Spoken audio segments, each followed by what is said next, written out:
महाशिव पुराण के अंतर्गत देवी द्वारा दुर्गमासुर का वध तथा उनके दुर्गा, शताक्षी, शाकंभरी और भ्रामरी आदि नाम पड़ने के कारण मुनियों ने कहा, महाप्राज्ञ सूत जी, हम सब लोग प्रतिदिन दुर्गा जी का चरित्र सुनना चाहते हैं, अतः आप और किसी अद्भुत लीला तत्व का हमारे समक्ष वर्णन कीजिए। सर्व शिरोमणि सूत, आपके मुखारबिंद से नाना प्रकार की सुधा सैदरस मधुर कथाएं सुनते सुनते हमारा मन कभी तृप्त नहीं होता। सूत जी बोले, मुनियों, दुर्गम नाम से विख्यात एक असुर था जो रुरु का महाबलवान पुत्र था। उसने ब्रह्मा जी के वरदान से चारों वेदों को अपने हाथ में कर लिया था तथा देवताओं के लिए अजय बल पाकर उसने भूतल पर बहुत से ऐसे उत्पात किए जिन्हें सुनकर देवलोक में देवता भी कंपित हो उठे। वेदों के अदृश्य हो जाने पर सारी वैदिक क्रिया नष्ट हो चली। उस समय ब्राह्मण और देवता भी दुराचारी हो गए। न कहीं दान होता था, न अत्यंत उग्र तप किया जाता था, न यज्ञ होता था, न होम ही किया जाता था। इसका परिणाम यह हुआ कि पृथ्वी पर 100 वर्षों तक के लिए वर्षा बंद हो गई। तीनों लोकों में हाहाकार मच गया। सब लोग दुखी हो गए। सबको भूख प्यास का महान कष्ट सताने लगा। कुआं, बावड़ी, सरोवर, सरिताएं और समुद्र भी जल से रहित हो गए। समस्त वृक्ष और लताएं भी सूख गईं। इससे समस्त प्रजाओं के चित्त में बड़ी दीनता आ गई। उनके महान दुख को देखकर सब देवता महेश्वरी योग माया की शरण में गए।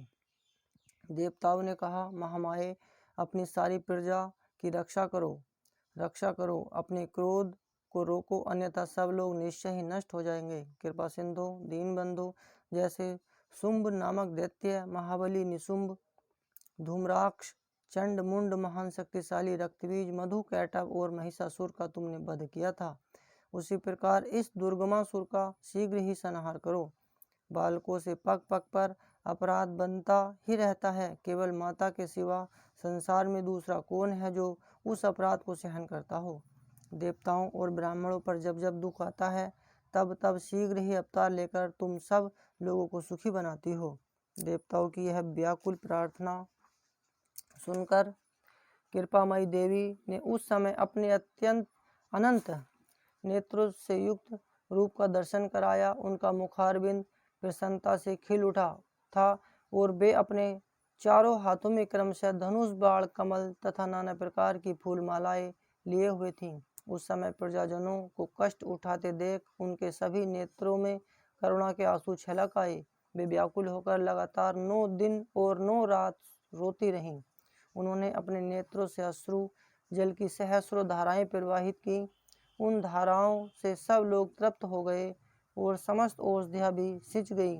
सरिताओं और समुद्र में अगाध जल भर गया। पृथ्वी पर साग और फूल मूल के अंकुर उत्पन्न होने लगे। देवी शुद्ध हृदय वाले महात्मा पुरुषों को अपने हाथ में रखे हुए फल बांटने लगी। उन्होंने गौओं के लिए सुंदर घास और दूसरे प्राणियों के लिए यथा योग्य भोजन प्रस्तुत किए। देवता, ब्राह्मण और मनुष्यों सहित संपूर्ण प्राणी संतुष्ट हो गए। तब देवी ने देवताओं से पूछा, तुम्हारा और कौन सा कार्य सिद्ध करूं? उस समय सब देवता एकत्र होकर बोले, देवी, आपने सब लोगों को संतुष्ट कर दिया। अब कृपा करके दुर्गमासुर के द्वारा अपहत हुए वेद लाकर हमें दीजिए। तब देवी ने तथास्तु कहकर कहा, देवताओं, अपने घर को जाओ, मैं शीघ्र ही संपूर्ण वेद लाकर तुम्हें अर्पित करूंगी।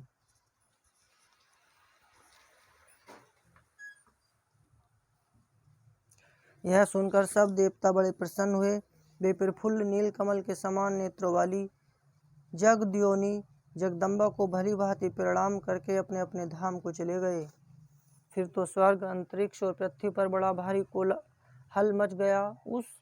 उसे सुनकर उस भयानक दैत्य ने चारों ओर से देवपुरी को घेर लिया। तब शिवा देवताओं की रक्षा के लिए चारों ओर से तेजोमय मंडल का निर्माण करके स्वयं उस घेरे से बाहर आ गई।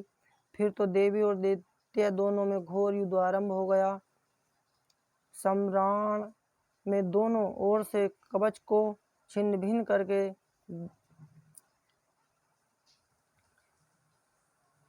कर देने वाले तीखे बाणों की वर्षा होने लगी। इस बीच में देवी के शरीर से सुंदर रूप वाली काली, तारा, छिन्नमस्ता, श्री विद्या, भुवनेश्वरी, भैरवी, बगला, धूम्रा, श्रीमती, त्रिपुर सुंदरी और मातंगी, ये 10 महाविद्याएं अस्त्र शस्त्र लिए निकली।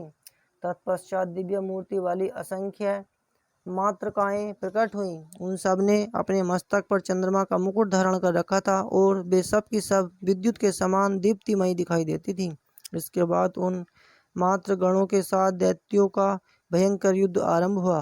उन सब ने मिलकर उस रौरव अथवा दुर्गम दैत्य की अक्षौहिणी सेना नष्ट कर दी। इसके बाद देवी ने त्रिशूल की धार से उस दुर्गम दैत्य को मार डाला। वह दैत्य जड़ से खोदे गए वृक्ष की भांति पृथ्वी पर गिरा।